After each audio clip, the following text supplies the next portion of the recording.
তোমাদের মনে অনেকের মধ্যে কিন্তু সংশয় রয়েছে যে দাদা মাধ্যমিকে পড়ি আমরা 600 কীভাবে পার করব। এটা কিন্তু অতটা কঠিন ব্যাপার নয়। এটা কিছু গুরুত্বপূর্ণ ডিসিপ্লিনের বিভিন্ন ট্রিক্স রয়েছে, সেগুলি ফলো করলে কিন্তু তোমরা খুবই সহজে 600 পার করতে পারবে।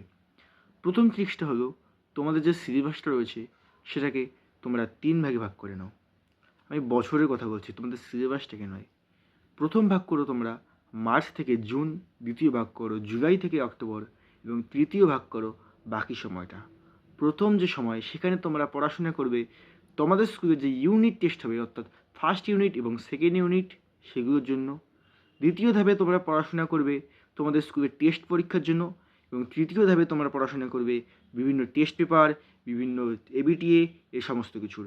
এইভাবে পড়াশোনা করলে তোমরা কিন্তু সহজেই তোমাদের গোটা সিলেবাসটাকে আয়ত্তে আনতে পারবে এবং সহজেই তোমরা একটা ভালো নাম্বারে যেয়ে পৌঁছতে পারবে।